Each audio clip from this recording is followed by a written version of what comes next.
नमस्कार दोस्तों, सीएमसी इंदौर में आप सभी का बहुत बहुत स्वागत है।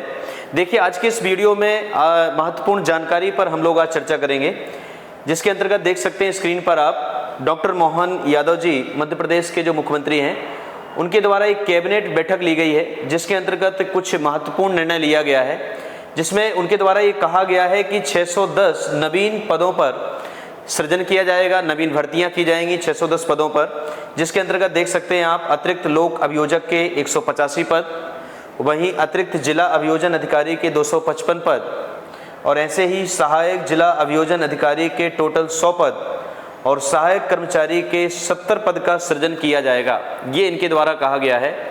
तो अगर हम बात करें तो ये जो इसके तहत जो भर्तियाँ की जाती हैं, इसके अंतर्गत अगर हम देखें जो महत्वपूर्ण निर्णय ये इन्होंने लिया है, इसमें 610 पदों पर भर्तियां होंगी। ये इस पोस्ट में आप देख सकते हैं डॉक्टर मोहन यादव जी द्वारा ये किया गया है। तो इसके अंतर्गत अगर हम देखें तो 610 नवीन पदों पर जो भर्तियां होंगी, ये पोस्ट जो होती है, ये पोस्ट एडीपीओ के नाम से जानी जाती है, सहायक लोक अभियोजन अधिकारी के नाम से जाना जाता है। तो एडीपीओ पोस्ट के अंतर्गत एमपीपीएससी इससे पहले 2021 में इसकी वैकेंसी जब आई थी, उसके अंतर्गत अगर हम पैटर्न पर बात करें, उसमें कुल एक प्रश्न पत्र होगा जिसमें 2 पार्ट होंगे, खंड आ और खंड बा। खंड आ के अंतर्गत मध्य प्रदेश राष्ट्रीय और अंतर्राष्ट्रीय स्तर का सामान्य ज्ञान आपसे पूछा जाएगा। लगभग इसके 50 प्रश्न रहेंगे, हर एक प्रश्न 3 नंबर का रहता है, तो ये 150 नंबर का रहेगा। वहीं पार्ट बी जो होता है, पार्ट बी के अंतर्गत चूंकि अब ये लोक अभियोजन अधिकारी का पेपर है, तो इसके अंतर्गत अगर हम देखें तो विधि से संबंधित, कानूनी मुद्दों से संबंधित प्रश्नों को पूछा जाता है। तो यहाँ पर लगभग इसका पूर्णांक जो रहेगा वो 300 नंबर का रहेगा। तो ऐसे करके टोटल पूर्णांक 450 नंबर का रहता है।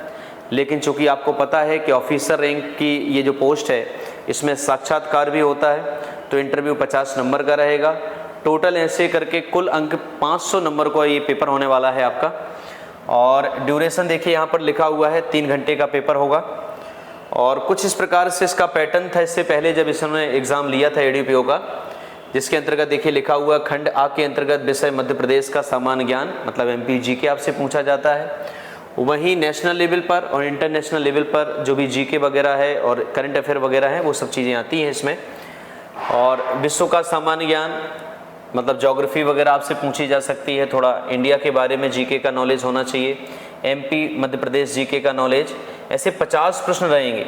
वहीं विषय से संबंधित, कानूनी मुद्दों से संबंधित, विधि से संबंधित जो प्रश्न रहने वाले हैं, वो अगर आप देखें कि 100 प्रश्न होंगे ऐसे करके, और 100 और 50 150 जो प्रश्न रहेंगे वो टोटल अगर हम देखते हैं तो प्रत्येक प्रश्न 3 नंबर का रहेगा, यहाँ लिखा हुआ है। और ऐसे करके टोटल पूर्णांक जो रहने वाला है वो 450 अंकों का बहुविकल्पीय प्रश्न पत्र होगा। वस्तुनिष्ठ प्रकार की परीक्षा पद्धति होती है ये। और चूँकि ऑप्शंस जिस प्रकार से दिए जाते हैं वो सारे ऑप्शंस वगैरह दिए जाएंगे, और यहाँ पर हर एक प्रश्न 3 नंबर का रहेगा। लास्ट में ये ध्यान रखना, इंटरव्यू भी रखा गया है, तो इंटरव्यू 50 नंबर का है, तो ये भी आपको ध्यान में रखना है। तो आगे चल कर के आप इस तैयारी में लग सकते हैं। और चूँकि अब डॉक्टर मोहन यादव जी द्वारा बोला गया है ये, तो ज़रूर ये आगे चल कर के निर्णय लिया जाएगा और इस प्रकार से ये पदों पर सृजन किया जाएगा। बहुत बहुत धन्यवाद।